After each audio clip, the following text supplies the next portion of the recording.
ഇത്രയേറെ ജനങ്ങളെ വഞ്ചിച്ച ഒരു ഗവൺമെൻറ്. ശബരിമലയിൽ പാളി അടിച്ചുകൊണ്ട് പോയതുകൊണ്ട് പല നാൾ കട്ട ഒരു നാൾ പിടികൂടുമെന്ന് പറഞ്ഞാൽ ഇപ്പം പിടിപെട്ടിരിക്കുക. ആ പിടിപെട്ടതിൻ്റെ പേരിലാണ് ഇപ്പോൾ ഈ PM ശ്രീ ഇതിൽ ഒപ്പ് വെക്കേണ്ടി വന്നതും. കാരണം അവിടുന്ന് പൂട്ട് വീഴാതിരിക്കാൻ വേണ്ടിയിട്ടാണ് ഇവിടെ വന്ന് ഇപ്പോൾ ഈ ഒപ്പ് വെച്ചിരിക്കുന്നത്. ശരിക്കും പറയുമ്പോഴത്തേക്ക് ഇലക്ഷൻ വരുമ്പോഴത്തേക്ക് ഇത്തവണ 2000 രൂപ പിന്നെ ഇതാക്കിയിട്ടുണ്ട്, പിന്നെ പെൻഷൻ ഇതൊക്കെ നേരം അത് കൊടുക്കാം. കഴിഞ്ഞ തവണ കിറ്റ് കൊടുത്തു, അതുകൊണ്ട് അവർ പിന്നെ ഭരണത്തിൽ കയറി എന്ന് പറഞ്ഞ പോലെ. മൂന്നാം പിണറായി സർക്കാർ വന്ന കേരളത്തിൻ്റെ ശാപമാണ്. ഈ പറഞ്ഞ 30 രൂപ കുറേ 2-3 വർഷം മുമ്പ് വർദ്ധിപ്പിച്ചിരുന്നെങ്കിൽ അതിൻ്റേതായ പ്രയോജനങ്ങൾ അന്ന് കർഷകർക്കുണ്ടാകുമായിരുന്നു. അത് പിന്നെ 28-30 ആക്കിയിരുന്നു. 30 രൂപ ഇപ്പോൾ ഇത് 30 രൂപ പറഞ്ഞിട്ടുണ്ടെങ്കിൽ അതുകൊണ്ട് കൊടുത്തിട്ടില്ലല്ലോ. വെറും ഒരു ഓഫർ മാത്രമേ ഉള്ളൂ, ഒരു വാക്ക്. അത് കൊടുക്കാതിരിക്കുക, കൊടുക്കുകയില്ല. കാരണം ഇവർ മുങ്ങിത്താഴുന്ന ഒരു കപ്പലാന്ന്. അപ്പോൾ ഈ ഇലക്ഷൻ മുമ്പിൽ കണ്ടുകൊണ്ട് മാത്രം കർഷകരുടെ കണ്ണിൽ പൊടിയിടാനും കർഷകർക്ക് ഉപകാരത്തിന് വേണ്ടിയിട്ടൊന്നുമല്ല, ഈ ഇലക്ഷൻ മാത്രം മുൻപിൽ കണ്ടുകൊണ്ടുള്ള ഒരു മരുന്നെന്ന് മാത്രമേ ഇതിനകത്ത് പറയാനുള്ളൂ. അല്ലാതെ കർഷകർക്ക് പ്രയോജനമൊന്നും ഉണ്ടാകാൻ പോകും. ഞാൻ ചോദിക്കട്ടെ, 1600 രൂപ പെൻഷൻ ഉണ്ടായിരുന്നത് ഈ മുഹൂർത്തത്തിൽ ഇപ്പം ഈ അവസാന നിമിഷം വന്നപ്പോഴാണോ ഇവർക്ക് പിന്നെ 2000 ആക്കാൻ തോന്നിയത്? ഈ ഇലക്ഷൻ വരുന്നു, ഇപ്പം പഞ്ചായത്ത് ഇലക്ഷൻ വരുന്നു, അടുത്തത് അസംബ്ലി വരുന്നു, ഇതെല്ലാം കൂടെ തന്നെ അതിൻ്റെ ഒരു വിളിച്ചെത്തി ഇപ്പം ചെയ്തിരിക്കണേ. കഴിഞ്ഞ ദിവസം മുഖ്യമന്ത്രി പിണറായി വിജയൻ വാർത്താസമ്മേളനത്തിൽ കുറേ പ്രഖ്യാപനങ്ങൾ നടത്തിയിരുന്നു. പെൻഷൻ കൂട്ടി, അതായത് നമുക്ക് 1600 രൂപ പെൻഷൻ ഉണ്ടായിരുന്നത് 400 രൂപ കൂടെ കൂട്ടി 2000 ആക്കി. അതോടൊപ്പം നെൽകർഷകർക്ക് 30 രൂപ താങ്ങുവില കൂട്ടിയെന്നുള്ള വാർത്തകളും മറ്റൊക്കെ ഒരുപാട് പ്രഖ്യാപനങ്ങളുണ്ടായിരുന്നു. അപ്പോൾ നമുക്ക് നെൽകർഷകരോട് ചോദിക്കേണ്ടിയിരിക്കുന്നു, ഇവർക്കതുകൊണ്ട് ഗുണമാണോ, എന്തെങ്കിലും മെച്ചങ്ങൾ ഉണ്ടായിട്ടുണ്ടോ, ഉണ്ടാകാൻ പോകുമോ എന്നുള്ള രീതിക്ക് നമുക്ക് അവരോട് തന്നെ നേരിട്ട് ചോദിച്ചറിയേണ്ടിയിരിക്കുന്നു. 30 രൂപ താങ്ങുവില വർദ്ധിപ്പിച്ചത് കൊണ്ട് കർഷകർക്ക് പ്രത്യേകിച്ച് ഒന്നും ഉണ്ടാകുന്നില്ല, ഒരു പ്രയോജനം ഉണ്ടാകുന്നില്ല. കാരണം ഈ പറഞ്ഞ 30 രൂപ കുറേ 2-3 വർഷം മുമ്പ് വർദ്ധിപ്പിച്ചിരുന്നെങ്കിൽ അതിൻ്റേതായ പ്രയോജനങ്ങൾ അന്ന് കർഷകർക്കുണ്ടാകുമായിരുന്നു. കാലാകാലങ്ങളായിട്ട് കേന്ദ്ര ഗവൺമെൻറ് താങ്ങുവില വർദ്ധിപ്പിക്കുമ്പോൾ അതോടൊപ്പം കേരള ഗവൺമെൻറ് ചെയ്തുകൊണ്ടിരുന്നതിനാണെന്ന് പറഞ്ഞാൽ കർഷകരുടെ താങ്ങുവില അവിടെ വർദ്ധിപ്പിക്കുമ്പോൾ ഇവിടെ അത് കുറവ് ചെയ്യുകയായിരുന്നു. ഇപ്പോൾ ഈ ഇലക്ഷൻ മുമ്പിൽ കണ്ടുകൊണ്ട് മാത്രം കർഷകരുടെ കണ്ണിൽ പൊടിയിടാനും കർഷകർക്ക് ഉപകാരത്തിന് വേണ്ടിയിട്ടൊന്നുമല്ല, ഈ ഇലക്ഷൻ മാത്രം മുൻപിൽ കണ്ടുകൊണ്ടുള്ള ഒരു മരുന്നെന്ന് മാത്രമേ ഇതിനകത്ത് പറയാനുള്ളൂ. അല്ലാതെ കർഷകർക്ക് പ്രയോജനമൊന്നും ഇതുകൊണ്ടൊന്നും ഉണ്ടാകാൻ പോകുന്നില്ല. കർഷകർക്ക് ഉണ്ടാകണമെങ്കിൽ ഒരു 60 രൂപയെങ്കിലും ഇപ്പോൾ ഈ അവസരത്തിൽ കേരള ഗവൺമെൻറ് താങ്ങുവില പ്രഖ്യാപിക്കുകയാണെങ്കിൽ അതുകൊണ്ട് കർഷകർക്ക് എന്തെങ്കിലും ഒരു പ്രയോജനം ഉണ്ടാകും. അപ്പോൾ നമുക്ക് ഇപ്പോൾ പിണറായി സർക്കാർ അല്ലെങ്കിൽ മറ്റുള്ളവരാണേലും പൊതുസമൂഹം പറയുന്നു ഇപ്പോൾ കർഷകർക്ക് ഗുണമില്ലെങ്കിലും മില്ലുകാർക്ക് ഗുണമുണ്ടെന്ന് ഇതുകൊണ്ട്. അപ്പോൾ അതേപ്പറ്റി എന്താ നിങ്ങൾക്ക് പറയാനുള്ളത്? മില്ലുകാരുടെ എങ്ങനെയാണെന്നുള്ളത് നമുക്ക് അതിനെക്കുറിച്ച് നല്ല അറിവില്ല. പക്ഷേ എന്നാലും മില്ലുകാർ നെല്ല് സംഭരിക്കാനുള്ള താമസം വരുന്നതിൻ്റെ ഒരു കാരണം അവർ പറയണത് അവർക്ക് നഷ്ടങ്ങളുള്ളത് കൊണ്ടാണെന്നാണ് സംഭരിക്കാൻ താമസം വരുന്നുള്ളതാണ്. ഇപ്പം നമ്മൾ നെല്ല് കൊയ്തിട്ട് കഴിഞ്ഞാൽ പോലും എത്ര നാൾ, ചിലപ്പോൾ ഒരു മാസം വരെ കിടന്ന സമയങ്ങളുണ്ട്. അപ്പോൾ അവരോട് ചോദിക്കുമ്പോൾ അവർക്ക് നഷ്ടമുള്ളത് കൊണ്ടാണ് അവരിത് സംഭരിക്കാൻ വരാതിരിക്കുന്നതിൻ്റെ കാരണമായിട്ടാണ് അവർ പറയുന്നത്. ഈ പാടശേഖരത്തൊക്കെ നിങ്ങൾ കൃഷി ഇറക്കുന്നതാണോ? ഇതിനകത്തുണ്ട്. ഞാൻ അതിനകത്ത് 2.5 ഏക്കർ കൃഷി ചെയ്യുന്നുണ്ട്. പിന്നെ ഇതിൻ്റെ അപ്പുറത്ത് കാണുന്ന ആ പാടത്തുമുണ്ട്, എനിക്ക് 5-6 ഏക്കർ കൃഷിയുണ്ട്, ചെയ്തുകൊണ്ടിരിക്കണതാണ്. പിന്നെ ഇതിനേക്കാളൊക്കെ ഉപരി എന്ന് പറഞ്ഞാൽ ഈ നെല്ല് സംഭരണം ഇതിനകത്തൊക്കെ പോകുമ്പോഴെന്ന് പറഞ്ഞ ഒരു ഇതേ ഉള്ളൂ. സംഭരണം കേരള സർക്കാരിൽ നിന്ന് കേന്ദ്ര ഗവൺമെൻറ് ഏറ്റെടുത്തുകൊണ്ട് നെല്ല് നേരിട്ട് സംഭരിക്കുക, കർഷകരിൽ നിന്ന് നേരിട്ട് സംഭരിച്ച് കർഷകർക്ക് അതിൻ്റെ ആനുകൂല്യങ്ങളും അതിൻ്റെ പൈസയും നേരിട്ട് കൊടുക്കുകയാണെങ്കിൽ കർഷകർക്ക് അതിൻ്റേതായ മാറ്റങ്ങളുണ്ടാകും. അപ്പം നമുക്കിപ്പോൾ ഇപ്പോൾ 10 വർഷമായിട്ട് പിണറായി സർക്കാരാണ് ഭരിക്കുന്നത്.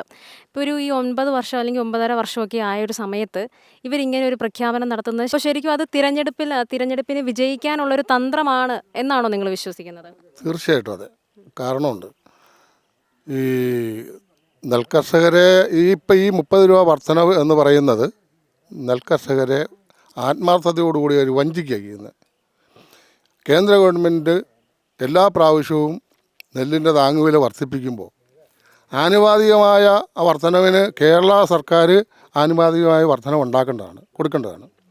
അതിന് പകരം അവർ ചെയ്യുന്നത് ആ വർധനവ് അവരെടുക്കാതെ അവരത് മൈൻഡ് കുറച്ചുകൊണ്ടിരിക്കുന്നു കേന്ദ്ര ഗവൺമെൻറ്. അപ്പം അങ്ങനെ ഈ 30 രൂപ ഇപ്പോൾ അവർ തരാമെന്ന് വെച്ചപ്പോൾ യഥാർത്ഥത്തിൽ കേന്ദ്ര ഗവൺമെൻറ് അന്ന് കൂട്ടുന്ന ആ പൈസകൾ ഇവരും തത്തുല്യമായി കൂട്ടുകയായിരുന്നുവെങ്കിൽ ഇന്ന് ഈ 300 രൂപയിൽ കൂടുതൽ കൃഷിക്കാരന് കിട്ടിയേനെ.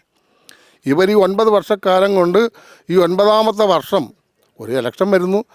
ആ ഇലക്ഷനെ തന്ത്രപൂർവ്വം ജനങ്ങളിൽ തെറ്റിദ്ധാരണയുണ്ടാക്കി ഏതാണ് കൃഷിക്കാരൻ്റെ കൂടെയാണ് എന്ന് വരുത്തി തീർക്കാൻ വേണ്ടി ചെയ്തിരിക്കുന്ന ഒരു പരിപാടിയാണ്. കൃഷിക്കാരന് നന്മ വരാൻ വേണ്ടിയല്ല. കർഷകൻ എന്ന് പറഞ്ഞാൽ ദുരിതത്തിൻ്റെ അങ്ങേ അറ്റത്ത് കിടക്കുന്നവനാണ്. അവൻ ഒരേക്കർ ഇന്നത്തെ രീതി അനുസരിച്ച് കൃഷി ചെയ്യണമെങ്കിൽ ഒരു 50,000 രൂപയാണ് ഒരേക്കർ എന്ന് പറയുന്നത് 100 സെൻറ്റാണ്. ആ 50,000 രൂപ മുടക്കിക്കൊണ്ട് ഒരേക്കർ കൃഷി ചെയ്യുമ്പോൾ അവസാനമാകുമ്പോൾ അവന് കിട്ടുന്നത് ചിലപ്പോൾ കണ്ണീരായിരിക്കും. അതല്ല എങ്കിൽ ചിലപ്പം മുടക്കു മുതലിൻ്റെ 1/3 കിട്ടുന്നത്. പക്ഷേ ഈ വളം സബ്സിഡി ഇപ്പം വളത്തിൻ്റെ വളരെ വലിയ വില കൂടുതലാണ് വളത്തിന്. മരുന്ന്, കൂലി ചെലവ്, പിന്നെ കൊയ്ത്ത് മെഷീൻ. ഇപ്പം പറഞ്ഞില്ലേ, മറ്റൊരു വിഷയമുണ്ട് ഇവിടെ. ഇനിയിപ്പോൾ ഈ നെല്ലെടുക്കുന്നില്ല. ഈ മില്ലുകാർക്ക് മുമ്പേ ഒരു കാര്യം, മില്ലുകാർ ചെയ്യുന്ന തന്ത്രം എന്താണെന്നറിയോ? അവർക്ക് ഇതെല്ലാം ഞങ്ങൾ കഷ്ടപ്പെട്ടുണ്ടാക്കി കഴിയുമ്പോൾ താര കൂട്ടി കൊടുക്കണം. താരയെന്ന് പറയുന്ന 1 കിൻഡൽ നെല്ല് കൊടുക്കുമ്പോൾ അതിനകത്ത് 10 അല്ലെങ്കിൽ എന്തെങ്കിലുമൊക്കെ ഉള്ളതിന് അവർക്ക് നഷ്ടം വരാതിരിക്കാൻ വേണ്ടിയാണ് ഒരു വിട്ടുവീഴ്ച ചെയ്ത് ഒരു ഇത്ര കിലോന്ന്. അവരിപ്പോൾ അത് പറയുന്നത് 15 കിലോ 20 കിലോയ്ക്കാണ്. എങ്ങനെ 1 കിൻഡൽ നെല്ലിന് 15 കിലോ 20 കിലോ താര ചോദിച്ചാൽ ഒരു കർഷകന് കൊടുക്കാൻ പറ്റുമല്ല. കാരണം അത് കർഷകനെ ഊറ്റി പിഴിയുന്ന ഒരു സ്വഭാവമാണ് അത്. ആ മില്ലുകാരും ആ കൂടെ കൂടും. ആ കൂടത്തിൽ ഉദ്യോഗസ്ഥന്മാരുൾപ്പെടെ ഈ പറഞ്ഞ മന്ത്രിമാരുൾപ്പെടെ അതിനകത്ത് ഭാഗമൊക്കെ. ഞങ്ങളൊരു ചർച്ചയ്ക്ക് ഇരിക്കുമ്പോഴത്തേനും ഞങ്ങൾക്ക് സ്പഷ്ടമായിട്ട് അറിയാവുന്ന കാര്യം അത്. ഞങ്ങൾ ശക്തമായി എതിർക്കും. അത്രയും കൊടുക്കാൻ പറ്റത്തില്ല. ഈ കഴിഞ്ഞ കൊല്ലം ഇവിടെ വന്ന് ഞങ്ങൾ വലിയ വിഷയം ഉണ്ടാക്കിയതാണ് ഇവിടെ ഉദ്യോഗസ്ഥരുമായിട്ട്. അവർ ഞങ്ങളെ പറഞ്ഞ് പേടിപ്പിക്കുമായിരുന്നു, നിങ്ങൾ ഇതിന് സമ്മതിച്ചില്ലെങ്കിൽ ഇതിൽ കൂടുതൽ വരുമെന്ന്. അപ്പം അങ്ങനെ ഇവിടുത്തെ ഉദ്യോഗസ്ഥന്മാരും ഇവിടുത്തെ ഗവൺമെൻറ്റും 9 വർഷക്കാലം കൊണ്ട് ഇവർക്ക് 30 രൂപ വർദ്ധിപ്പിക്കാൻ തോന്നിയത് ഈ ഇലക്ഷൻ വന്നതിൽ ഇപ്പോഴും ഇല്ല. പിന്നെ ഇതൊക്കെ തന്നെ മറ്റൊന്ന് പറയട്ടെ, ഇപ്പോൾ ഇത് 30 രൂപ പറഞ്ഞിട്ടുണ്ടെങ്കിൽ അതങ്ങോട്ട് കൊടുത്തിട്ടില്ലല്ലോ. വെറും ഒരു ഓഫർ മാത്രമേ ഉള്ളൂ, ഒരു വാക്ക്. അത് കൊടുക്കാതിരിക്കാം. കൊടുക്കുകയില്ല. കാരണം ഇവർ മുങ്ങിത്താഴുന്ന ഒരു കപ്പലാന്നേ. അവർക്ക് ഈ 30 രൂപ വെച്ച് കൊടുക്കാനുള്ള എന്തേലും വികസന പ്രവർത്തനം ഈ രാജ്യത്ത് നടക്കാനുണ്ട്. ഒന്നും നടത്താതെ അവസാന ഘട്ടം ഇപ്പം പറഞ്ഞില്ലേ, കലിങ്ക് ഉദ്ഘാടനം, പാല ഉദ്ഘാടനം, അവിടെ ഇത്ര കോടിക്കണക്കിന് രൂപയുടെ പദ്ധതികളാണ്. ആശാവർക്കർമാരുടെ കാര്യമൊക്കെ കേട്ടില്ലേ നമ്മൾ? എത്രമാത്രം കഷ്ടപ്പെട്ടു. ഒരു ഇന്ത്യൻ ചരിത്രത്തിൽ ഇത്ര ഒരു സമരം ഉണ്ടായിട്ടുണ്ടോ? ഇനി ഒരു 50 ദിവസം കൂടെ കഴിയുന്ന ഒരു വർഷക്കാലം, അതായത് 365 ദിവസം സമരം ചെയ്ത ഒരു പ്രസ്ഥാനമായ ഇവർ മാറുക. ഈ സർക്കാർ എവിടെയായിരുന്നു? ഞാൻ പറഞ്ഞ ആ പാവങ്ങൾക്ക് കൊടുക്കാനുള്ള പോലും കൊടുക്കാതെ ജനങ്ങളെ വഞ്ചിച്ചുകൊണ്ടിരിക്കുന്ന ഈ പിണറായി കൃഷിക്കാരനെ ഉദ്ധരിക്കാനൊന്നുമല്ല. തീർച്ചയായിട്ടും കൃഷിക്കാരൻ്റെ ഒരു വോട്ടിന് വേണ്ടിയാണ് ഈ തന്ത്രം ഇറക്കിയിരിക്കുന്നത്. അതുകൊണ്ട് ജനങ്ങൾക്ക് ഇതെല്ലാം അറിയാം. ഇവരുടെ ഈ പൂച്ചകളെയൊക്കെ എല്ലാം മനസ്സിലാക്കിക്കൊണ്ടാണ് ജനങ്ങളിരിക്കുന്നത്. ഈ 30 രൂപ കൂട്ടിയത് എന്തിനു വേണ്ടിയാണെന്ന്. ഇപ്പോൾ ഈ ഇലക്ഷൻ, ഇപ്പം പഞ്ചായത്ത് ഇലക്ഷൻ വരുന്നു, അടുത്ത അസംബ്ലി വരുന്നു. ഒരാഴ്ചക്കകം ചിലപ്പം ഇലക്ഷൻ ഡിക്ലെയർ ചെയ്യും. അതിന് മുമ്പ് കയറി ഇങ്ങനെ ഒരു ഓഫർ അങ്ങ് പറഞ്ഞേക്കാൻ കുഴപ്പമില്ല. സർക്കാർ ക്ലിയർ ആയില്ലേ. അത് തെറ്റായ ഒരു കാര്യമാണ്. ഒരിക്കലും ഒരു കൃഷിക്കാരന് അത് കിട്ടാൻ പോണില്ല. അഥവാ ഇവർ കൊടുത്താൽ തന്നെയും ഇവർ പോയി കഴിഞ്ഞ് കിട്ടും. ഇവർ പോകും. വീണ്ടും ഇനി 3ാം പിണറായി സർക്കാർ വരില്ല എന്നാണോ വിശ്വസിക്കുന്നത്? 3ാം പിണറായി സർക്കാർ വന്ന കേരളത്തിൻ്റെ ശാപമാണ്. 3ാം പിണറായി വന്നിട്ടുണ്ടെങ്കിൽ കേരളം ഏതെങ്കിലും ഒരു സംസ്ഥാനത്തിലേക്ക് കൂട്ടിച്ചേർത്താൽ മതി. കാരണം ഇവിടെ ഇപ്പം തന്നെ കണ്ടില്ലേ, പെൻഷൻ കൊടുക്കാനില്ല. ഇപ്പോൾ ഞാൻ ചോദിക്കട്ടെ, 1600 രൂപ പെൻഷൻ ഉണ്ടായിരുന്നത് ഈ മുഹൂർത്തത് ഇപ്പം ഈ അവസാന നിമിഷം വന്നപ്പോഴാണോ ഇവർക്ക് 2000 ആക്കാൻ തോന്നിയത്? അതും കൊടുക്കാം. അവിടെ നമുക്കിപ്പോൾ 2500 കൊണ്ടുവരുമെന്ന് പറഞ്ഞിട്ടാണ് ഇപ്പോൾ ഒരു 2000 കൊണ്ടുവന്നേക്കുന്നത്. ഈ ഇത്രയും വർഷങ്ങൾക്കിടയിൽ 10 വർഷം ഭരിച്ചിട്ട് 2500 കൊണ്ടുവരുമെന്നുള്ള പ്രഖ്യാപനത്തിൽ നിന്നാണ് 2000-ലേക്ക് എത്തിയത്. അപ്പോൾ അത് തന്നെ ഒരു ഇരട്ടത്താപ്പായിട്ട് തോന്നുന്നുണ്ടോ? തീർച്ചയായിട്ടും. കാരണം ഈ 2500 പറഞ്ഞത് എന്തിനാണെന്നറിയോ? കൊടുക്കാനല്ലല്ലോ. ഈ 2000 പറഞ്ഞു കൊടുക്കാനല്ലേ, പിന്നെ 2500 പറഞ്ഞിട്ട് കാര്യമുണ്ടോ? അപ്പോൾ ശരിക്കും പറഞ്ഞാൽ അത് വഞ്ചനയാണ്. 2000 രൂപ ഒരിക്കലും ഇവർ കൊടുക്കാൻ പോകുന്നില്ല. അങ്ങനെ ഉണ്ടായിരുന്നെങ്കിൽ ഇവർക്ക് എത്രയോ അവസരങ്ങളുണ്ടായിരുന്നു. ഇവിടെ 9 വർഷക്കാലം ഈ കേരളം ഭരിച്ച ഇവർക്ക് എന്തുകൊണ്ട് ഈ പെൻഷൻ കാശൊക്കെ കൊടുക്കാൻ പറ്റില്ല? സാധാരണക്കാരനാണ് ഈ പെൻഷൻ കൊടുത്തുകൊണ്ടിരിക്കുന്നത്, പാവപ്പെട്ടവർക്കാണ്. അവരുടെ പൈസ ഈ അവസാന നിമിഷം വന്ന് കൂട്ടിയിട്ട് അവർ ക്രെഡിറ്റ് മേടിക്കുക എന്നുള്ളതിനപ്പുറത്ത് വേറെ ഇതിനകത്ത് ഞങ്ങളൊന്നും കാണുന്നില്ല. അത് ഒരിക്കലും ജനങ്ങൾ ഇത് അംഗീകരിക്കുകയില്ല. കാരണം ഇവരുടെ തന്ത്രങ്ങളെല്ലാം മനസ്സിലായി.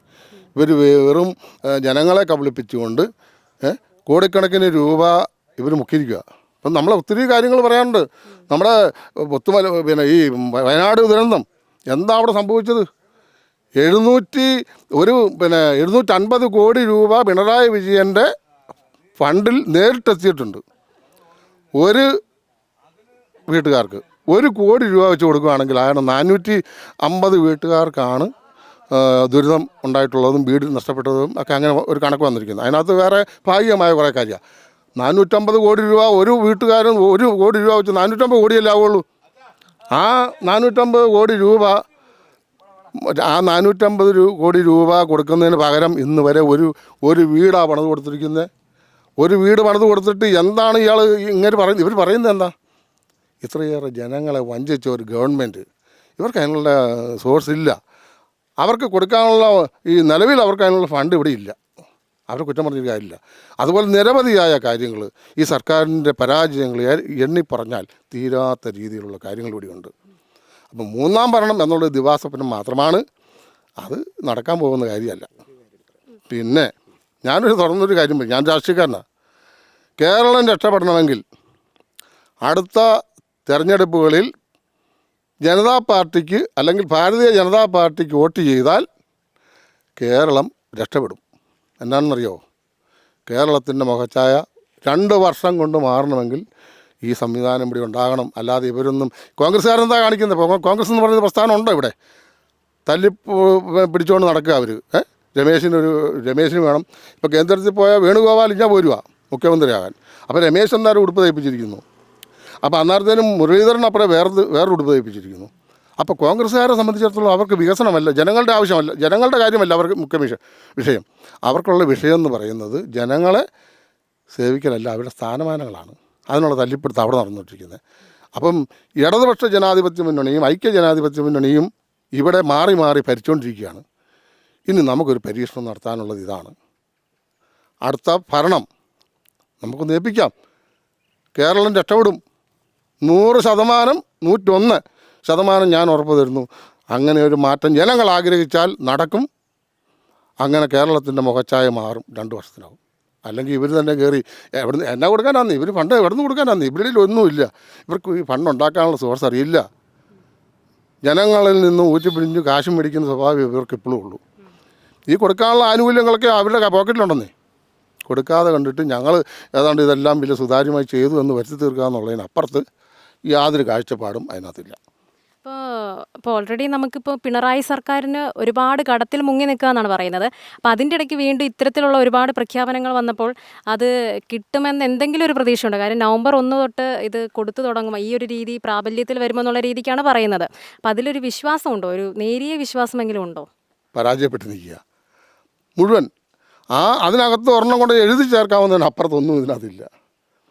ഇപ്പം ഇവർ പറഞ്ഞിരിക്കുന്ന വാഗ്ദാനങ്ങൾ മുഴുവൻ വാഗ്ദാനങ്ങൾ മുഴുവൻ നടപ്പിലാക്കിയെന്ന് പറയും. എന്താ നടപ്പിലാക്കിയത് എന്ന് കൃത്യമായിട്ടൊരു രേഖയുണ്ട്. ഇവിടെ ഞങ്ങളുടെ ഇവിടെ തന്നെ ഈ പ്രദേശത്ത് ഇന്ത്യയിൽ വികസന പ്രവർത്തനം ദാഹിച്ച് കിടക്കുന്ന സ്ഥലമാണെന്നറിയാമോ? കൃഷിഭൂമി എന്ന് പറയുന്നത് കൃഷിഭൂമിക്ക് ബണ്ട് റോഡുകളില്ല. തോടുകൾ മുഴുവൻ പോളം കൊണ്ട് ഒരു വെള്ളം ബോട്ടുകൾ പോകാത്ത അവസ്ഥയാണ്. അങ്ങനെ നിരവധിയായ കാര്യങ്ങൾ കാർഷിക മേഖലയിൽ ഉണ്ടെങ്കിൽ 1 രൂപ ഇവർ കൊടുത്തിട്ടുണ്ടോ എന്ന് പറയട്ടെ. ഈ കൃഷിക്കാരന് എന്ത് കൊടുത്തു എന്നുള്ള പറയട്ടെ. ഞങ്ങൾ ഒരു കൃഷിക്കാരൻ 100 രൂപ വെച്ച് കൊടുത്തു എന്നൊരു വാക്ക് പറയാൻ ഇവർക്ക് തൻ്റെ ഇടമുണ്ടോ? പക്ഷെ നമ്മുടെ ഇത് വൈക്കം മണ്ഡലമല്ലേ, CK ആശയാണ് ഇവിടുത്തെ MLA. അപ്പോൾ അവർ പറയുന്നത് അവർ മാക്സിമം അവർ ഈ ഒരു മണ്ഡലത്തിന് വേണ്ടി ചെയ്ത് കഴിഞ്ഞിരിക്കുന്നു എന്നുള്ള രീതിക്കാണ്. അപ്പം അതിൽ നിങ്ങൾ സംതൃപ്തരാണോ ആ ഒരു കാര്യത്തിൽ? ആശ എപ്പോഴാണ് ഈ രംഗത്ത് വന്നേ? CK ആശ എന്ന് പറയുന്നത് 5, 4, 9 വർഷം കഴിഞ്ഞ ടൈമിൽ ആശയായിരുന്നു MLA. ഇപ്രാവശ്യം ആശയാണ് MLA. 4 വർഷമായി ആശ. ഈ 4 വർഷം ഈ അടുത്ത കാലത്ത് ഈ 1 മാസത്തിനിപ്പുറം ആശ എവിടെയായിരുന്നു? ഏതെങ്കിലും മാധ്യമങ്ങളിലോ ചാനലുകളിലോ ഏതെങ്കിലും വികസന പ്രവർത്തനവുമായിട്ട് ബന്ധപ്പെട്ട് ഒരു വാർത്ത വല്ലതും വന്നാൽ ഒന്നും വന്നിട്ടില്ല. വൈക്കം നിയോജകമണ്ഡലം പരാജയം പെട്ട് കിടക്കുന്നതിൻ്റെ ഏക കാര്യം ഈ ഭരണം LDFൻ്റെ നിന്ന് വിട്ടുകിട്ടിയാൽ മാത്രമേ വൈക്കം നിയോജകമണ്ഡലം രക്ഷപ്പെടൂ. അത് കടുത്തിരുത്തി നിയോജകമണ്ഡലത്തിലായിരുന്നപ്പോൾ കല്ലറ രക്ഷപ്പെട്ടേനെ. പക്ഷേ അങ്ങോട്ട് പോയി, വൈക്കത്തേക്ക് പോയിട്ട് അവിടെ മാറി മാറി വന്ന MLAമാരുണ്ട്. നാരായണൻ മുതൽ പിന്നെ അജിത്ത് മുതൽ അങ്ങനെ ഇപ്പോൾ ഈ ആശ വരെ നിൽക്കല്ലേ, അവരൊക്കെ പരാജയപ്പെട്ടു പോയെന്ന്. ഇവിടെ വികസനമില്ല. ഈ കല്ലറ അല്ലെങ്കിൽ ഈ വൈക്കം നിയോജകമണ്ഡലത്തിൽ വികസനം എന്ന് പറയുന്നില്ല. ഇപ്പം ഇവിടെ റോഡിൻ്റെ കാര്യം പറഞ്ഞു. ഞാൻ ഇവിടെ ഒരു വാർത്ത കേട്ടതാണത്. നമ്മുടെ 2020-യുടെ വർക്ക് ഇത് പരിപാടി വന്ന് G20-യുടെ പരിപാടി വന്നപ്പോഴത്തേനും വൈക്കം കുമരകം റോഡ് എങ്ങനെയാണ് കിടന്നത്? പൊട്ടിപ്പൊളിഞ്ഞ് കിടക്കുമായിരുന്നു. അങ്ങനെ വന്നു കഴിഞ്ഞപ്പോഴത്തേനും ഈ റോഡ് കേന്ദ്ര ഗവൺമെൻറ് ഇതിൽപ്പെടുത്തിക്കൊണ്ട് റോഡ് നന്നാക്കി. ഈ റോഡ് നന്നാക്കി ഈ അടുത്ത കാലത്താണ് ആശ പറയുന്നത് അത് അതിൻ്റെ ആ പദ്ധതിയായിട്ട് ബന്ധപ്പെട്ടല്ല, പിന്നെ ഏത് പദ്ധതിയായിട്ട് ബന്ധപ്പെട്ട അത് അങ്ങനെയായിരുന്നു നേരത്തെ പറയാനില്ല. അതുപോലെ തന്നെ എടയാഴം കല്ലറ റോഡും ഇതുപോലെ തന്നെ ഈ G20-യുടെ ഇതിൻ്റെ പേരിൽ നന്നാക്കി. ഇപ്പോൾ നമ്മുടെ ഈ കുമരകത്തെ റോഡിൽ കഴിഞ്ഞ ദിവസം അതും ആശ അവരുടെ ഫേസ്ബുക്ക് പോസ്റ്റിൽ ഇട്ടായിരുന്നു, രാഷ്ട്രപതി വരുന്നത് കൊണ്ടല്ല ശരിയാക്കുന്നതെന്നുള്ള രീതിക്കൊരു പോസ്റ്റ് ഇട്ടായിരുന്നു. പെട്ടെന്ന് ഒരു ശരിയാക്കൽ വന്നപ്പോൾ കാര്യം കുറേ നാളുകളായിട്ട് കുമരകം റോഡ് പണി നടക്കുമായിരുന്നു. അപ്പോൾ പെട്ടെന്ന് അതിൻ്റെ പണി പൂർത്തിയാക്കാൻ വേണ്ടിയിട്ട് രാഷ്ട്രപതി വരുന്നത് കൊണ്ടല്ല ആ പോസ്റ്റ് ഇട്ടേക്കുന്നതെന്നുള്ള രീതിക്ക് ഒരു പോസ്റ്റ് ഇട്ടിരുന്നു. അപ്പോൾ അതേപ്പറ്റി എന്തെങ്കിലും പറയാനുണ്ടോ? ഞാൻ ഈ അടുത്ത കാലത്ത് കഴിഞ്ഞ 24 അതിന് ശേഷം ഞാൻ അങ്ങോട്ട് പോയിട്ടില്ല. ആ റോഡെ വൈക്കത്ത് ഞാൻ ഇവിടുന്ന് പോയതാണ്. ഈ മാസം 24-ാം തീയതി ഞാൻ ആ റോഡ് വഴി സഞ്ചരിച്ച ആളാണ്. പക്ഷേ അവിടെയൊക്കെ നമ്മൾ ആലോചിക്കേണ്ട ഒരു കാര്യം എന്നാന്ന് പറയുന്നത്, ഇപ്പം പൊട്ടിപ്പൊളിഞ്ഞ് കിടക്കുന്ന സ്ഥലം അവിടെ ഉണ്ടല്ലോ. ആശ അങ്ങനെ പറഞ്ഞുവെങ്കിൽ ഇപ്പോൾ പൊട്ടിപ്പൊളിഞ്ഞ് കിടക്കുന്ന ആ സ്ഥലം എന്തുകൊണ്ട് ഇവർ ഒരു മെയിൻ്റനൻസ് വർക്ക് പോലും ചെയ്യുന്നില്ല? അപ്പോൾ ഇതുകൊണ്ടല്ല എന്ന് പറയാനുള്ള യോഗ്യത ഇവർക്കുണ്ടോ? ഒന്നുമില്ല. അതൊക്കെ ജനങ്ങളുടെ കണ്ണിൽ പൊടിവാരിയിടുക. ജനങ്ങൾ ഇതൊന്നും അംഗീകരിക്കുകയില്ല. ആശയല്ല ഇനി എന്തെല്ലാം തന്ത്രങ്ങൾ പ്രയോഗിച്ചാലും ഇടതുപക്ഷ ജനാധിപത്യ മുന്നണിയും ഐക്യ ജനാധിപത്യ മുന്നണിയും കേരളത്തിൽ അമ്പയെ പരാജയപ്പെട്ട് നിൽക്കുകയാണ്. ഇനിയൊരു പുതിയ സംവിധാനം ഉണ്ടാകണമെങ്കിൽ എല്ലാവരും ഒറ്റക്കെട്ടായി ഞാൻ പറഞ്ഞ രീതിയിൽ വോട്ട് ചെയ്യണം. എൻ്റെ താല്പര്യമല്ല, എൻ്റെ ആഗ്രഹമാണ്. അതെല്ലാവരും ഒറ്റക്കെട്ടായി നിന്നാൽ സാധിക്കും. കാരണം അങ്ങനെയാണ് ഇന്ന് ഇന്ത്യ മഹാരാജ്യത്ത് 10-21 സംസ്ഥാനങ്ങൾ BJP ഭരിക്കുക. അവിടെയെല്ലാം വികസന പ്രവർത്തനങ്ങളാണ് മുഴുവൻ. എന്തുകൊണ്ട് കേരളം ഇങ്ങനെ കിടക്കുന്നു, ദാരിദ്ര്യം പിടിച്ച് കിടക്കുന്നു? റോഡുകൾ നന്നാക്കുന്നില്ല, ഒന്നും ഇതില്ലല്ലോ. പറയാൻ ഒത്തിരി കാര്യങ്ങൾ കിടക്കുന്നു. ഇതിനെല്ലാത്തിനും ആദ്യം എതിർത്തവരാണ്. ഓർക്കുന്നുണ്ടല്ലോ, തിരുവനന്തപുരത്ത് നമ്മുടെ വിഴിഞ്ഞം പദ്ധതിക്ക് ഇവരെന്തായിരുന്നു ആദ്യം നിലപാട്? അത് കഴിഞ്ഞപ്പം നടക്കുമെന്ന് കണ്ടപ്പോഴത്തേനും ആ കൂടെ കൂടിക്കൊണ്ടും ഉള്ളി മിന്നെ നിൽക്കുന്നു. അങ്ങനെ ഓരോരോ കാര്യങ്ങൾ എടുത്തു നോക്കിയാൽ ഇവരെ സംബന്ധിച്ചിടത്തോളം പരാജയപ്പെട്ട് നിൽക്കുന്ന അവരിപ്പം കുറേ ഓഫറുകളും കാര്യങ്ങളും പറയുന്നുണ്ട്. ഇതൊന്നും ഇവിടെ നടക്കുകയില്ല. ഉറപ്പായ കാര്യമാണ്. ഒരു വികസനം ഇവിടെ നടക്കാൻ പോകുന്നില്ല. ഇവരുടെ ഭാഗത്തു നിന്നും ഉണ്ടാകാൻ പോകുന്നത് ജനങ്ങൾക്ക് ദോഷമല്ലാതെ കാരണം ഇവരിലൊന്നും പൈസയില്ല, പണമില്ല. ഈ കൊടുക്കാമെന്ന് പറയുന്ന കാര്യങ്ങളല്ലാതെ ഇവരൊരു കാരണവശാലും ആർക്കും ഒന്നും ചെയ്യാൻ പോകുന്നില്ലെന്നുള്ള പൂർണ്ണ വിശ്വാസം എനിക്കുണ്ട്. അത് മാത്രമല്ല, ഇപ്പം നമുക്ക് ഈ PM ശ്രീ വിവാദം എന്ന് പറഞ്ഞുകൊണ്ട് വലിയൊരു വിവാദം നടന്നുകൊണ്ടിരിക്കുക. അപ്പോൾ CPM-ഉം CPI-യും തമ്മിൽ തന്നെ അവർക്ക് തന്നെ കാര്യം CPI-യോട് പറയാതെയാണ് CPM പോയി ഒപ്പിട്ടതെന്നാണ് പറയുന്നത്. അപ്പോൾ ആ ഒരു പ്രശ്നത്തെ മറച്ചു വയ്ക്കാൻ വേണ്ടിയിട്ടുള്ളൊരു തന്ത്രമായിട്ട് തോന്നുന്നുണ്ടോ ഇപ്പോഴത്തെ ഈ പ്രഖ്യാപനങ്ങൾ? അത് നമുക്ക് ജനങ്ങൾ അത്ര മണ്ടന്മാരൊന്നും അല്ല. ഇവർ മനസ്സിലാക്കുന്നത് ജനങ്ങൾ മണ്ടന്മാരാണെന്ന്. കാരണം ഇടതുപക്ഷ ജനാധിപത്യ മുന്നണിയുടെ ഘടകകക്ഷിയാണ് CPI.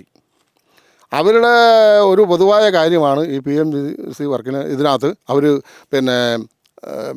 ഫണ്ട് വേണോ വേണ്ടോ എന്ന് തീരുമാനിക്കാൻ അപ്പം മന്ത്രിസഭ കൂടിയല്ലോ. ഇവർക്ക് ഇപ്പോൾ ഈ മന്ത്രിസഭ കൂടി നേരത്തെ കൂടായിരുന്നല്ലോ. അങ്ങനെ കൂടിയാൽ CPI എതിർക്കും. അതുകൊണ്ട് മനഃപൂർവ്വം CPI-ക്കാരെ ഒഴിവാക്കിക്കൊണ്ട് മുഖ്യമന്ത്രി പിണറായി ഉൾപ്പെടെ നമ്മുടെ വിദ്യാഭ്യാസ മന്ത്രി ഉൾപ്പെടെ ഈ പറഞ്ഞ പദ്ധതിക്ക് വേണ്ടി അവർ പൈസ മേടിച്ചതാണ്. ശരിയാ, എന്നാണെന്നറിയോ? അവർ മേടിക്കാൻ ഉദ്ദേശിച്ചാൽ മറ്റൊന്നുമല്ല, ഇതെടുത്ത് ഇങ്ങോട്ട് മറിക്കാനാണ്. ഈ ഫണ്ട് കയ്യിലോട്ട് കിട്ടിക്കഴിഞ്ഞാൽ പുട്ടടിക്കാം. പച്ച മലയാളത്തിൽ അതാ പറഞ്ഞത്, പുട്ടടിക്കാം. അതായിരുന്നു ഇവരുടെ ഉദ്ദേശം. പക്ഷേ CPI-ക്കാർ സമ്മതിച്ചില്ല. ഇപ്പോൾ CPI-യുടെ കയ്യിലാണ് ഗോള് കിടക്കുന്നത്. പക്ഷേ ഒരു കാരണവശാലും ഇവർ അംഗീകരിക്കാതെ ഇനി പറ്റിയല്ല, ഒപ്പിട്ട് പോയി. ഇതന്നെ ചുമ്മാ പിള്ളേർ കളിക്കുന്ന കാര്യമാണ്. പിള്ളേർ പന്ത് കളിക്കുന്ന പരിപാടിയോ അല്ലെങ്കിൽ ടോസിട്ട പരിപാടിയൊന്നുമല്ല. ഞങ്ങൾക്ക് ഇനി വേണമെന്നും പറഞ്ഞ് ഒപ്പിട്ട് ഇനി വേണമെന്ന് പറഞ്ഞെന്ന നിയമ നടപടികളുണ്ട്. ഇവർ മേടിച്ചേ പറ്റുള്ളൂ. ഇവർ ഈ പറഞ്ഞപ്പോൾ CPI-ന് തൽക്കാലത്തേക്കൊന്ന് പറഞ്ഞ് ഒതുക്കിയിരിക്കുന്നതേ ഉള്ളൂ. അടിസ്ഥാനപരമായിട്ടൊന്നും ചെയ്യില്ല. അപ്പോൾ ഇപ്പോൾ ഇവർ കേന്ദ്രത്തിന് കത്തയക്കും, അതിലൊരു പ്രതിവിധി ഉണ്ടാവും എന്നുള്ള രീതിക്കാണ് പിണറായി സർക്കാർ വിചാരിച്ചിരിക്കുന്നത്. അപ്പോൾ അങ്ങനെ ഒരു ആശ്വാസവാക്കുകൾ ഇവർക്കിടയിൽ, അതായത് ഈ LDF സർക്കാരിന് അങ്ങനെ ഒരു സംഭവം ഉണ്ടാവുമെന്ന് തോന്നുന്നുണ്ടോ? ഈ കത്തയക്കുമെന്ന് പറഞ്ഞ് എന്തിനാണെന്നറിയാമോ? ജനങ്ങളെ ഒന്ന് പിടിച്ച് നിർത്തണ്ടേ? ജനങ്ങൾ അതിനകത്ത് ചീത്ത പറയുന്നുണ്ട്, ജനങ്ങളതിനെ വിശകലനം ചെയ്യുന്നുണ്ട്, വിലയിരുത്തുന്നുണ്ട്.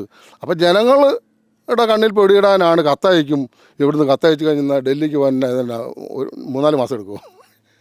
അതൊന്ന് ഒറ്റ കോള് പോരെ, അല്ലെങ്കിൽ ഒരു മെസ്സേജ് ഒരു വാട്സപ്പ് ഇത് അയച്ചാൽ പോരെ, നിമിഷ നേരങ്ങൾ കൊണ്ട് ചെല്ലിയല്ലേ. അപ്പോൾ ഈ കത്തയക്കും എന്ന് പറഞ്ഞ് പറ്റിക്കാനാണ്, ജനങ്ങളെ പറ്റിക്കാനല്ല, വേറൊന്നുമല്ല. ഇപ്പം നിലവിൽ ഒരു 2 ആഴ്ച മുമ്പ് ഞങ്ങളിവിടെ ഒരു വിരിപ്പ് കണ്ട് ഒരു 2 ഏക്കർ കൃഷി ചെയ്തിട്ടുണ്ടായിരുന്നു. നല്ല നെല്ലായിരുന്നു, നല്ല നെല്ലായി. പിന്നെ കാലാവസ്ഥയുടെ ഒരു പ്രതികൂല അവസ്ഥ കൊണ്ട് ഞങ്ങൾക്ക് കുറച്ച് നഷ്ടങ്ങളൊക്കെ സംഭവിച്ചെങ്കിൽ പോലും ബാക്കി കുറച്ച് നെല്ല് ഞങ്ങൾക്ക് ഒരു 10-20-21 കിൻഡലോളം നെല്ല് ഞങ്ങൾക്ക് ശേഖരിക്കാൻ പറ്റി. അത് മില്ലുകാരോട് ചോദിച്ചിട്ട് എടുക്കാമോ എന്ന് ചോദിച്ചു കഴിഞ്ഞപ്പോഴത്തേനും അവർക്ക് അവരുടേതായ സാങ്കേതിക ബുദ്ധിമുട്ടുകൾ എന്തോരം പറഞ്ഞ് അവസാനം റെക്കമെൻഡിൻ്റെ പുറത്താണ് ഒരു മില്ലുകാർ എടുക്കാമെന്ന് വെച്ചു. അത് എടുക്കണം എങ്ങനെയാണ്, നെല്ല് നമ്മൾ വാരി ഇവിടുന്ന് ചാക്കിനകത്ത് കെട്ടി വണ്ടിയെ കയറ്റി ആ മില്ലിൽ കൊടുക്കണം. മില്ലിൽ കൊടുത്തു കഴിഞ്ഞിട്ട് അതിൻ്റെ BRS എഴുതി ഇന്നലെ മിനിഞ്ഞാന്ന് കൊടുത്തു കഴിഞ്ഞപ്പോഴത്തേനും അവർ പറയുന്നു പൈസ എന്ന് കിട്ടുമെന്ന് വെച്ച് കഴിഞ്ഞപ്പോഴത്തേനും പറയും 2 മാസം എങ്കിലും പിടിക്കും. 2 മാസം പോയിട്ട് 4 മാസം കഴിഞ്ഞാൽ പൈസ കിട്ടിയില്ല. ഇന്നലെ കൊടുത്തു കഴിഞ്ഞപ്പോൾ ഇന്നലെ ഉണ്ടായ അനുഭവം പറഞ്ഞാണ്. ഇതാണ് കർഷകരുടെ അവസ്ഥ. അപ്പോൾ കർഷകർക്ക് ഇവർ ഇപ്പം 30 രൂപ കൂട്ടിയില്ലേ, താങ്ങുവില കൂട്ടിയതിനകത്ത് ഇപ്പോൾ ഇനി സംഭവിക്കാൻ പോണത് ചുമട്ടുകാർ പറയും താങ്ങുവില കൂട്ടിയിട്ടുണ്ട്, ഞങ്ങൾക്ക് കൂട്ടി തന്നെ ഈ പൈസ അങ്ങോട്ട് തന്നെ അവർക്ക് കൊടുക്കേണ്ടി വരും. അല്ലാതെ ഇതുകൊണ്ടൊന്നും കർഷകർക്ക് യാതൊരു പ്രയോജനം ഉണ്ടാകാൻ പോകുന്നില്ല. നമുക്ക് കർഷകർക്ക് ഇതിൽ എന്തെങ്കിലും ഒരു ഗുണം വരണമെങ്കിൽ ഏകദേശം എത്ര രൂപയെങ്കിലും കൂട്ടേണ്ടിയിരുന്നു? ഒരു 60 രൂപയെങ്കിലും കൂട്ടേണ്ടി വരും. 60 രൂപ കൂട്ടിയാൽ നഷ്ടമില്ലാതെ കർഷകർക്ക് പോകാൻ പറ്റും അല്ലേ. ഇതിലൊന്നാമത്തെ കാര്യം എന്നാന്ന് വെച്ചാൽ കർഷകർക്ക് ഇപ്പം കിട്ടേണ്ട ആനുകൂല്യങ്ങൾ കൃത്യമായി കിട്ടുകയാണെങ്കിൽ ഇവിടെ ഒരുവിധം കൃഷി നടന്നു പോകും. ഇനി എൻ്റെ അഭിപ്രായത്തിൽ പറഞ്ഞാൽ ഇനി ഒരു 3 വർഷത്തിനുള്ളിൽ ഇവിടുത്തെ കൃഷി പണ്ടേ പരാജയപ്പെട്ടു പോകും. കാരണം ഒരു പണിയാനൊരു മനുഷ്യനില്ല. കൃഷിക്കാർ ഇപ്പം ഈ വെച്ചൂർ ഇടയാഴം ഭാഗത്തു നിന്നുള്ള കുറച്ച് ആൾക്കാർ വരുന്നതുകൊണ്ട് ഇവിടെ വളം തോളാനും അല്ല ഇതിനുള്ള കല്ലറ പഞ്ചായത്തിൽ ഒരു മനുഷ്യൻ ചെറുപ്പക്കാരായിട്ടുള്ള ആരും ഇല്ല. പിന്നെ എന്തിനാ നമ്മൾ ഇനി ഒരു 3 വർഷത്തിനുള്ളിൽ മാക്സിമം ഈ കൃഷി നിന്നു പോകും. അതാണ് എൻ്റെ ഒരു കാഴ്ചപ്പാട് കേട്ടോ. കാരണം ഇപ്പം എനിക്ക് വന്നിരിക്കുന്ന പെണ്ണുങ്ങൾ 2 ദിവസം കൊണ്ട് തീരേണ്ടടുത്ത് ഇപ്പം ഇന്ന് 15-ാം പക്കം കണ്ട പണിതുകൊണ്ടിരിക്കുന്നത്. അതാണ് ഇവിടുത്തെ അവസ്ഥ. പിന്നെ ഇപ്പം ഇപ്പോൾ ഈ ചെലപ്പൻ ചേട്ടൻ പറഞ്ഞ പോലെ ഈ പൈസ അവിടുന്ന് കേന്ദ്രത്തിൽ നിന്ന് മേടിച്ചിട്ട് ഇപ്പോൾ ഒരു 400-500 കൂട്ടിയതെല്ലാം അങ്ങ് കൊടുക്കും.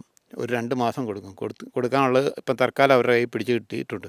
അതങ്ങ് കൊടുത്തു കഴിയുമ്പം പൊതുജനം കഴുതയായ പൊതുജനം പോയി വീണ്ടും അവർക്ക് തന്നെ തല വെക്കുന്നതിൻ്റെ ഒരു കാഴ്ചപ്പാടിരിക്കുന്നത്. ഇതാണ് നമുക്ക് പറയാനുള്ളത്. അപ്പോൾ വീണ്ടും അവർ തന്നെ വരുമെന്നാണോ? വീണ്ടും ഇവിടുത്തെ ജനങ്ങൾ കഴുതയായ ജനങ്ങൾ ചിലപ്പം ആക്കാൻ സാധ്യതയുണ്ട്. കാരണം 400 കിട്ടിയില്ലോ എന്നോർത്ത് ചിലപ്പം കൊടുക്കും. എങ്കിൽ ഈ 400 ഇവർക്കൊരു 2 വർഷം മുമ്പ് ആക്കത്തില്ലായിരുന്നു. എന്തുകൊണ്ടാക്കിയില്ല? ആക്കിയ ഇവർക്ക് കൊടുക്കാൻ വല്ലയിടത്തുനിന്നും കക്കേണ്ടി വരും. കട്ട് ഉണ്ടായിരുന്നത് മൊത്തം കൊണ്ടുപോയി കട്ടതുകൊണ്ട് ഇപ്പം ശബരിമലയിൽ നിന്ന് പാളി അടിച്ചുകൊണ്ട് പോയതുകൊണ്ട് എന്തായാലും അയ്യപ്പൻ്റെ പാളി അടിച്ചുകൊണ്ട് പോയെങ്കിലും പണ്ടേ പരാജയപ്പെടുന്ന പോലെ പല നാൾ കട്ട ഒരു നാൾ പിടികൂടും എന്ന് പറഞ്ഞാൽ ഇപ്പം പിടിപെട്ടിരിക്കുക. ആ പിടിപെട്ടതിൻ്റെ പേരിലാണ് ഇപ്പോൾ ഈ PM ശ്രീ ഇതിൽ ഒപ്പ് വെക്കേണ്ടി വന്നതും. കാരണം അവിടുന്ന് പൂട്ട് വീഴാതിരിക്കാൻ വേണ്ടിയിട്ടാണ് ഇവിടെ വന്ന് ഇപ്പോൾ ഈ ഒപ്പ് വെച്ചിരിക്കുന്നത്. ഈ CPIക്കാരെയൊക്കെ പുറന്തള്ളിക്കൊണ്ട് ഒപ്പ് വെച്ചത്. ഇപ്പോൾ ഈ ശബരിമലയിലാണെങ്കിലും അവരിപ്പോൾ ഭക്തരെ വിശ്വസിപ്പിക്കാൻ വേണ്ടിയിട്ട് ഒരു ആഗോള അയ്യപ്പ സംഗമം എന്നൊക്കെ പറഞ്ഞൊരു പരിപാടി ഒക്കെ നടത്തിയല്ലോ. അപ്പോൾ ഇതിനു മുമ്പ് ശബരിമലയിൽ ഒരു വലിയ വിവാദം ഉണ്ടായിരുന്നു. പിണറായി സർക്കാരിൻ്റെ തന്നെ കാലത്ത് സ്ത്രീകളെ ശബരിമലയിൽ കയറ്റണമെന്ന് പറഞ്ഞുകൊണ്ട് അവരാണ് മുന്നോട്ട് വന്നത്. അപ്പോൾ അതിന് ശേഷമാണ് ഈ ആഗോള അയ്യപ്പ സംഗമം എന്നൊക്കെ പറഞ്ഞ് അടുത്ത പരിപാടികളും അതും ഈ കഴിഞ്ഞ ദിവസങ്ങളിലൊക്കെയാണ് നടന്നുകൊണ്ടിരുന്നത്. അതിനുശേഷം ദേവസ്വം ബോർഡിൻ്റെ ഇഷ്യൂസ് വരുന്നത്. ദേവസ്വം ബോർഡിൽ മുഴുവനും കള്ളത്തരങ്ങളും കൊള്ളത്തരങ്ങളുമാണ് നടന്നതെന്നുള്ള രീതിക്ക്. അപ്പോൾ ഇതെല്ലാം ഇവർക്ക് ആവുമെന്ന് വിശ്വസിക്കുന്നുണ്ടോ ഇനി അങ്ങോട്ടുള്ള തിരഞ്ഞെടുപ്പിൽ? അയ്യപ്പൻ്റെ ആ ഒരു 2018-19 നടന്ന സംഭവമാണ്. അതൊരു പിണറായി വിജയൻ നമ്മുടെ നിഷ്കളങ്കരായ അയ്യപ്പഭക്തർക്ക് അയ്യപ്പനെ വിശ്വസിക്കുന്ന ഒരാൾക്കും അത് ജീവിതത്തിൽ അതിൻ്റെ ആ ഒരു ഭാഗങ്ങൾ മനസ്സിൽ നിന്ന് ഒരിക്കലും പോയില്ല. ആ ഒരു സീനുകൾ കള്ളത്തരത്തിൽ തുണിയിട്ട് മറിച്ചുകൊണ്ട് ശ്രീകോവിലിനകത്ത് 2 പെണ്ണുങ്ങളെ കയറ്റുക എന്നൊക്കെ പറഞ്ഞു കഴിഞ്ഞാൽ അതിൻ്റെ അനുഭവമാണ്. ആഗോള അയ്യപ്പ സംഗമത്തിലൂടെ അത് മറച്ചു വയ്ക്കാൻ വേണ്ടിയിട്ട് നടത്തിയ സംഭവം. ആഗോള അയ്യപ്പ സംഗമം കഴിഞ്ഞപ്പോൾ തന്നെ ശബരിമല സ്വർണ്ണ കവർച്ചയുടെ ഇതിലോട്ട് എത്തി. അത് സർക്കാരിനെതിരെ തന്നെ തിരിഞ്ഞു. അതത്രേ ഉള്ളൂ. അതായത് അയ്യപ്പൻ തന്നെ നോക്കിക്കോളൂ അത്. ഇവർ എന്താ ഈ ചാനലുകാർ എന്താ കാണിക്കുന്നത്? നിങ്ങളൊഴികെ, ഞാൻ പറയാം, നിങ്ങളൊഴികെ ബാക്കി സർവ്വ ചാനലുകാരും ഈ പിണറായി വിജയന് വേണ്ടി ഓശാന പണി നടക്കുക. എന്തർത്ഥത്തിലാണെന്നറിയത്തില്ല. ഇവരെന്തിനാണ് ഓശാന പാടണേ? അവർ പിണറായി വിജയനെ പിന്നെ പൊക്കിപ്പിടിച്ചുകൊണ്ട് മറ്റെന്ന് പറഞ്ഞാൽ വേറൊന്നുണ്ട്. ഇപ്പോൾ ഇടതുപക്ഷവും പിന്നെ ഐക്യജനാധിപത്യ മുന്നണിയും ഇടതുപക്ഷ ജനാധിപത്യ മുന്നണിയും ഒറ്റക്കെട്ട കാര്യം എന്നാണെന്നറിയോ? അവർ കേരളം CPM വേണം, അന്നേരം കോൺഗ്രസ്സുകാർ പറയും അവർക്ക് വേണമെന്ന് പറയും, ഡൽഹി പിന്നെ ആം ആദ്മിക്ക് വേണമെന്ന് പറയും, അല്ലെ കോൺഗ്രസ്സുകാർക്ക് വേണമെന്ന് പറയും. അങ്ങനെ മത്സരിച്ച് ഇവർക്ക് ഒരിക്കലും ഇവിടെ ഈ പറഞ്ഞ മുന്നണി ഏതാ അത് ഒരിക്കലും ഇവിടെ വിജയിക്കുകയില്ല. പക്ഷേ ചാനലുകാരാണ് ഇതിനെ കുഴപ്പക്കാരാക്കുന്നത്. ശക്തമായ ഞാൻ എതിർക്കുകയാണ് ചാനലുകാരുടെ ഈ പരിപാടി. ചാനലുകാർ സത്യസന്ധമായിട്ട് വാർത്ത ചെയ്തിട്ടെ, ഞങ്ങൾക്ക് ഒരു കുഴപ്പമില്ല. പക്ഷേ അവർ വെറും സൈഡ് പിടിച്ചുകൊണ്ട് ഒറ്റയ്ക്ക് വേണം ഓരോ ചാനലും പറയാം. ബാക്കി ഞാൻ പറഞ്ഞു, നിങ്ങളുടെ ഈ ചാനൽ ഒഴികെ ബാക്കി ചാനലുകാർ മുഴുവൻ വാശാനം വരെ നടക്കുക. ഞങ്ങൾക്കൊന്നും കുഴപ്പമൊന്നുമില്ല, ഞങ്ങൾ വരും, ഉയർത്തെഴുന്നേൽക്കും. അന്ന് ഇവർ ഞങ്ങളുടെ പുറകെ വരും. ഇവിടെ വിതച്ച് കഴിഞ്ഞിട്ട് ഇത് ഉണ്ടായി കഴിഞ്ഞിട്ട് ഇതുകൊണ്ട് ഈ വരി കിളിക്കുന്നതുകൊണ്ട് കർഷകനൊന്നും കിട്ടത്തില്ല. ഇത് കാറ്റ് വരുമ്പോൾ ഇതെല്ലാം കൂടെ അടിഞ്ഞ് മറിഞ്ഞ് പോയി നെല്ല് മുഴുവൻ ചീഞ്ഞു പോകും. പിന്നെ ഈ കിട്ടണതാണേലും കുറച്ച് നെല്ല് ഉണ്ടായി കഴിഞ്ഞാൽ അത് കൊടുത്താൽ എന്തെങ്കിലും കാശ് കിട്ടാനുള്ളൊരു സംവിധാനവും കൂടെ വേണം. അപ്പോൾ ഇന്നലത്തെ ഈ പിണറായി സർക്കാരിൻ്റെ പത്രസമ്മേളനത്തിലെ 30 രൂപ താങ്ങുവില കൂട്ടിയെന്ന് ഉള്ളത് കൊണ്ട് 30 രൂപയല്ലേ കൂട്ടിയത്, അത് പിന്നെ 28-30 ആക്കി എന്നുള്ളത്. 30 രൂപ നമുക്ക് പ്രത്യേകിച്ച് അതുകൊണ്ട് ഒരു ഗുണം ഇല്ല. അതിപ്പോൾ അത് നോക്കിയോ, ചുമട്ടുകാരായിട്ടും മിഷ്യൻകാർ 200 രൂപ കൂട്ടി. കഴിഞ്ഞ ആളത്തെ 2200 ആക്കി. അപ്പം അതനുസരിച്ച് അത് 2 രൂപയ്ക്കുള്ളത് അവരിപ്പം ഇനി ചുമട്ടുകാരും കൂട്ടും, വാരുകാർ കൂട്ടും. അങ്ങനെ അത് തീർന്നോളൂ. അതുകൊണ്ട് അത് തീർന്നാലും തീർന്നില്ല. ഇതാണ് ഉള്ള പൈസ ഒരുമാതിരി അടുപ്പിച്ച് തരാനായിട്ട് ഈ 2-3 മാസമൊന്നും ഇട്ടുകൊണ്ട് കിടക്കാതെ കിട്ടാനായിട്ടുള്ളൊരു മാർഗ്ഗം ഉണ്ടാക്കണം. അതാണ് ഈ കർഷകന് ഉള്ള ഏറ്റവും ഇത് എന്നാന്ന് വെച്ചാൽ പണയനും ഇതുമൊക്കെ വെച്ച് ലോൺ എടുത്തുമൊക്കെയായി ഈ കൃഷി ചെയ്യണേ. അല്ലാതെ കാശ് വെച്ചുകൊണ്ട് കൃഷി ചെയ്യണവരല്ലേ ഇതൊന്നും. അപ്പോൾ അവർക്ക് തിരിച്ചു കൊടുക്കണ്ടേ? അതിപ്പോൾ ഇന്നലെ വൈകുന്നേരം ആ പത്രസമ്മേളനം എന്നൊക്കെ പറയുന്നത് വെറും പ്രഹസനം എന്ന് പറയേണ്ടിയിരിക്കുന്നു. അതൊക്കെ അത്രയേ ഉള്ളൂ. അതിപ്പോൾ അവർക്ക് ഇലക്ഷൻ വരുമല്ലേ, അപ്പം അതിന് വേണ്ടിയിട്ടുള്ളത് അതാ. അതിപ്പോൾ സ്വാഭാവികം ഏത് രാഷ്ട്രീയക്കാരനാണേലും അവർ ചെയ്യണ ഇതേ ഉള്ളൂ. ശരിക്കും പറയുമ്പോഴത്തേക്ക് ഇലക്ഷൻ വരുമ്പോഴത്തേക്ക് പറയും 2000 രൂപ പിന്നെ ഇതാക്കിയിട്ടുണ്ട്, പിന്നെ പെൻഷൻ ഒക്കെ നേരം അത് കൊടുക്കുക. കഴിഞ്ഞ തവണ കിറ്റ് കൊടുത്തു, അതുകൊണ്ട് അവർ പിന്നെ ഭരണത്തിൽ കയറി എന്ന് പറഞ്ഞ പോലെ. അപ്പോൾ കഴിഞ്ഞ കൊല്ലം കിറ്റിൽ രക്ഷപ്പെട്ടു, ഇത്തവണ പെൻഷൻ കൊണ്ട് രക്ഷപ്പെടുമെന്ന് വിചാരിക്കുന്നുണ്ടോ? അതായത് വീണ്ടും വരും പിണറായി സർക്കാർ എന്ന് വിചാരിക്കുന്നു. ഒന്നുകൂടെ അവർ തന്നെ വരാമെങ്കിൽ ഇത് നേരെ ആവുള്ളൂ. അല്ലാതെ വേറെ പാർട്ടിക്കാർ വരരുതെന്നാണ് ഞാൻ പറയണേ. ഇവർ തന്നെ ഒന്നുകൂടെ 1-2 കൂടെ ഭരിക്കട്ടെ. അങ്ങനെ ഭരിച്ചാലേ ഇത് നേരെ ആവുള്ളൂ. ഇപ്പം നമ്മുടെ ഗുരുവായൂർ ഇവിടെ ശബരിമലയിലെ പാളി കാണുന്നില്ല. ഇനി ഇത്തവണ കൂടെ അടുത്തവണ കയറാമെങ്കിൽ എന്നാന്ന് വെച്ചാൽ ഈ തിരുവനന്തപുരത്തുണ്ടല്ലോ കുറേ സ്വർണ്ണ ഇരിപ്പുണ്ടല്ലോ, അതും കൂടെ അതിനകത്തേം കൂടെ തീർന്നോളൂ. അപ്പം പിന്നെ അതൊക്കെ അവർ നേരെ ആക്കിക്കോളൂ. അല്ല, ഇപ്പം തന്നെ ഇപ്പം ഇത്രയും പ്രഖ്യാപനങ്ങൾ നടത്തിയിട്ടുണ്ടെങ്കിലും ഇപ്പോൾ ഓൾറെഡി നമ്മുടെ ഈ പിണറായി സർക്കാർ കടത്തിൽ മുങ്ങിക്കിടക്കുക എന്നാണ് പറയുന്നത്. അപ്പോൾ ആ ഒരു സമയത്ത് ഇപ്പോൾ ഈ നൽകിയിരിക്കുന്ന പ്രഖ്യാപനങ്ങൾ എന്തെങ്കിലും നടക്കുമെന്നൊരു വിശ്വാസമുണ്ടോ? നടക്കാൻ സാധ്യതയുണ്ട്. എന്നാന്ന് വെച്ചാൽ എന്നാലും ഇത് കൊടുക്കും, ഒരു തവണയെങ്കിലും കൊടുത്തിരിക്കും. അത് കഴിഞ്ഞ് അവർ കയറുമെന്ന് ഉറപ്പൊന്നുമില്ല. അപ്പോൾ അതുകൊണ്ട് ഇത് കൊടുത്തേക്കാമെന്ന് വെച്ചിട്ടുണ്ട്, അതേ ഉള്ളൂ. അല്ലാതെ പിണറായി സർക്കാർ കയറി വരുമെന്ന് പറയാൻ പറ്റില്ല. പക്ഷേ എൻ്റെ ഒരു അഭിപ്രായത്തിൽ അവർ ഇനിയും ഒന്നുകൂടെ ഭരിക്കണമെന്നുള്ളതാണ്. എന്നാലേ ഇത് ബാക്കിയും കൂടെ ഒരുമാതിരി നിരപ്പായി കിട്ടുള്ളൂ. അപ്പോൾ ഇതെല്ലാം ഒരു തിരഞ്ഞെടുപ്പിലേക്കുള്ള തന്ത്രങ്ങൾ മാത്രമാണെന്നാണ് വിശ്വസിക്കുന്നത്. അതത്രയേ ഉള്ളൂ.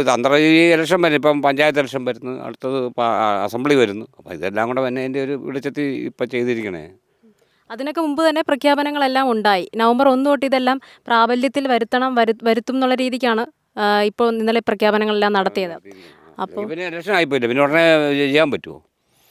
ഇലക്ഷൻ മുമ്പാട് ഇത് ഇലക്ഷൻ ഡിക്ലെയർ ആണതിന് മുമ്പാട് ഇത് നടപ്പാക്കണമല്ലോ. അപ്പോൾ നമ്മൾ കർഷകരോട് അവരുടെ അഭിപ്രായങ്ങളെല്ലാം ചോദിച്ചറിഞ്ഞു. എന്താണ് ഈ 30 രൂപ അവർക്ക് താങ്ങുവില കൂട്ടിയത് കൊണ്ട് എന്തെങ്കിലും അവർക്ക് ഗുണമുണ്ടോ എന്നുള്ളത് നമ്മൾ അവരോട് ചോദിച്ചറിഞ്ഞു. പക്ഷെ അവരുടെ അഭിപ്രായം എന്ന് പറയുന്നത് അവർക്കിതുകൊണ്ട് യാതൊരു ഗുണവുമില്ല. ഇതെല്ലാം പിണറായി സർക്കാരിൻ്റെ അടുത്ത വരവിനുള്ള ഒരു തന്ത്രം മാത്രമാണ്. അതായത് ഇലക്ഷനെ മുന്നിൽ കണ്ടുകൊണ്ടുള്ളൊരു തന്ത്രം മാത്രമാണ് ഇതൊക്കെ എന്നാണ് ഈ കർഷകരിൽ നിന്നും ഒക്കെ നമുക്ക് അറിയാൻ സാധിക്കുന്നത്. നമുക്കറിയാം, നമ്മൾ നിൽക്കുന്ന ഈ ഒരു സ്ഥലത്ത് തന്നെ ഒരുപാട് നമുക്ക് തന്നെ നല്ല ചൂടാണ്. അത്രയും വെയിലത്ത് അവരെ കഷ്ടപ്പെട്ടുണ്ടാക്കിയിട്ടും അത് അത്ര കഷ്ടപ്പെട്ട് കൃഷി ചെയ്തിട്ടും അവർക്ക് യാതൊരു ഗുണവും ഇതിനകത്തില്ല. കാര്യം നേരത്തെ 28.20 രൂപയിൽ നിന്ന് ഇപ്പോൾ 30 രൂപ ആക്കിയതേ ഉള്ളൂ. അവർക്കതൊരു 60 രൂപയെങ്കിലും ആക്കിയാലേ അതിൽ ഗുണമുള്ളൂ എന്നാണ് ഇപ്പോൾ കർഷകർ നമ്മളോട് പറയുന്നത്. അപ്പോൾ ഇതെല്ലാം പിണറായി സർക്കാരിൻ്റെ ഇരട്ടത്താപ്പ് നയമാണ്, എല്ലാം ഇലക്ഷനെ മുന്നിൽ കണ്ടുള്ള തന്ത്രങ്ങൾ മാത്രമാണ് എന്നാണ് കർഷകരിൽ നിന്ന് നമുക്ക് അറിയാൻ സാധിക്കുന്നത്.